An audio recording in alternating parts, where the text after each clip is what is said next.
Brian with Multiversity Comics here with David Walker, co-writer of Naomi. He wrote Cyborg for DC. He just had a big TV deal announced. Congratulations about that.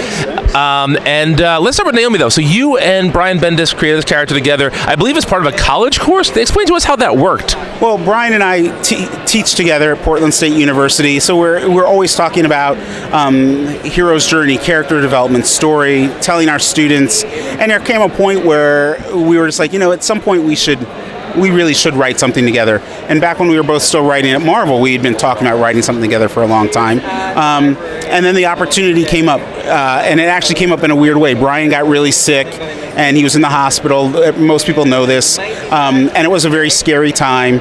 And I was in the hospital room with him, like, honestly not sure if he was going to pull through. And, he was on drugs and everything, and he was like, we're writing a book together. And I was like, of course we're writing a book together, Brian. And then a couple weeks later, he's out of the hospital. He pitched the book to Dan DiDio, and at that point we didn't even know what we were doing. And he says to me, oh, Dan said yes to the book. And I was like, what book? He's like, the one you said you wanted to write with me in the hospital. I was like, oh, when I thought you were dying. Okay, yeah. And so from there, it really became like, what do we want to see? What do we want to introduce to the world of comics? What's the feeling that we had when we were kids that we would like to share with not only like seasoned fans, but also like new fans? That's really what, like, I want to attract new fans.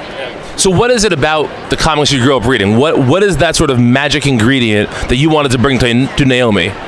I think that there's always that moment when the character, your hero, realizes, oh man, my life is cool, but it's also kind of screwy and crazy, and that sense of wonder. I think Wonder Comics is a good name for the imprint.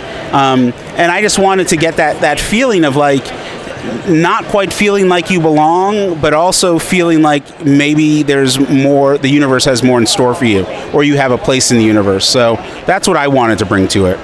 And there's a pretty universal feeling for all of us, that superheroes and non-superheroes alike, of just sort of searching for your place in the world. And one of the great things about Naomi is that I feel throughout her initial miniseries, you do get to see little pieces of her be plucked out of this part of her life and plucked out of this part of her life, and you start to see her emerge as a fully functioning character. But let's talk about sort of the power set, the origin. When a new character is created, you have carte blanche. So what about the character?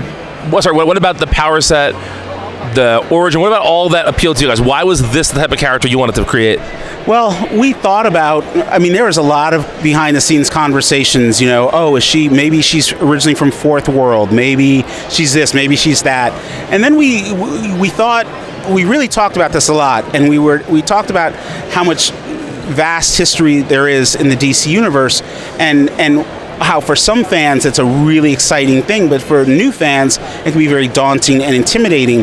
And so we really thought about, let's just make her new. Let's create everything about her so that as she's going on this journey, the readers are going on the journey with her. And this way, new readers and older readers, people who've been reading comics for decades, will have that sense of discovery. And I think that's really part of what's resonating with folks, is that it's not like, she's another lost kid of Krypton, or oh, she's secretly an Atlantean, or oh, she's Fourth World. We've seen this story before. It's like, no, everything about her directly that she's discovering, the readers are discovering it with her. It's all brand new, and it took us a while to really get comfortable with that. This is what we were going to do. Like, even up to the last minute, we were like, maybe we should do something else with her. Maybe she should be, we're prattling off. Maybe she should secretly be the daughter of, Black Racer. And it was like, there's literally, that was a conversation at one point.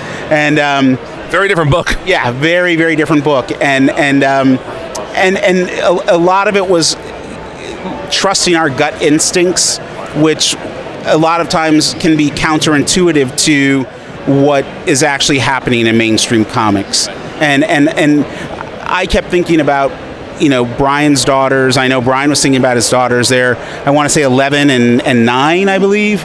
And it was like I want them to feel like this book belongs to them more than some middle-aged reader, so.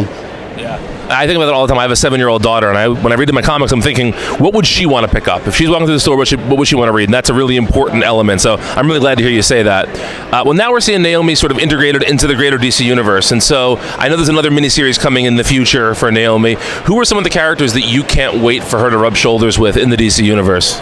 Well, of course, Brian is going to, because he's brought her into action already, and then she's going to make an appearance in Young Justice. He's already, getting her to meet everybody. So I had this joke that I don't think is going to happen, where I wanted to see her at some point accidentally punch out everybody. As she's learning how to fight, I was like, first time she meets Superman, she's fighting with somebody, but she accidentally punches Superman. And Brian was like, haha, yeah, that's funny, and then he didn't use it. So, I don't know who, who I'd want her to meet. That's actually a really good question. I think that I would have a lot of fun with her getting to know Batman, but more like hanging out at the Batcave Batman, not Batman trolling the streets of Gotham City. I would want this opportunity for her to be in an almost naive, inquisitive way, showing that she's actually really, really smart, but not realizing how smart she is. And, so saying something to Batman and well, why are you doing it this way? Shouldn't you do it this way? And he's like, oh, wait a minute, there's that intellectual part of it, that when a teenager asks you a question and that you think is a stupid question, and then you realize, oh no, that's actually really smart. But Batman seems like such an easy answer. Let me come up with somebody here. I can't think of her name now. Amanda. Connor? No, not. No, what am I talking about? Amanda Connor's a creator. Great. So is Jimmy Palmiotti. They're both. Amanda Walker. Yes. Yeah. Waller. Yes. Goodness gracious. Where's my coffee? Come on. That's who I want her to meet. Okay. I want to have her, or Gus Gorman from Superman 3. You've heard it here. I want to write a Gus Gorman comic. Okay. Make that happen, Dan DiDio. Yeah.